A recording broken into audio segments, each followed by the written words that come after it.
आज दादांची भेट घेतलेली आहे. काय नेमकी चर्चा झाली? मनोज दादाची भेट मी आज नाही, नेहमीच घेतो. काय म्हणजे असं काही नाही की आजच आलो म्हणून. याच्या आधी मी उपोषणला बसलेलो होतो, त्यावेळेस मी भेटत होतो. आज मी भेटायला आलो, नेहमी भेटतो मनोज दादाला.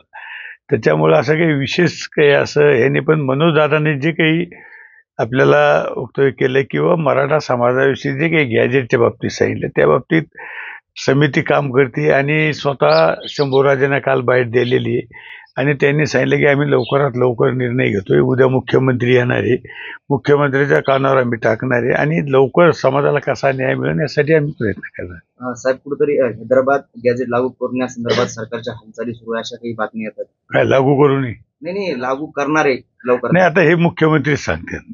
मी सांगण्यापेक्षा उद्या मुख्यमंत्री येणार आहे हे तुम्ही मुख्यमंत्री आपल्याला सांगते. पण मला वाटतं कुठला ना कुठेतरी लवकरच निर्णय व्हावा असं सगळ्याला वाटतं. दादा उद्या रात्री उपोषणाला बसणार, त्या संदर्भात काही चर्चा झाली का सरकारकडनं? तुम्ही बोला. नाही, आता चर्चा आमची नेहमीच होत असते. मी सांगितलं ना तुम्हाला की मनोज दादाची माझी चर्चा ही नेहमी होत असते. काय उपोषण असो या नसो तरी मी कायम भेटायला येत असतो.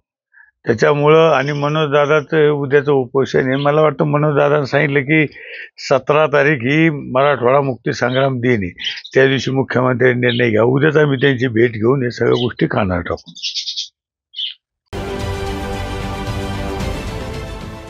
देश विदेशातील प्रत्येक घडामोडींचे लाईव्ह अपडेट मिळवण्यासाठी आता साम टीव्हीच्या सर्व सोशल मीडिया प्लॅटफॉर्मला लाईक, फॉलो आणि सबस्क्राईब करा. तसंच सर्व नोटिफिकेशनसाठी बेल आयकॉन प्रेस करायला विसरू नका.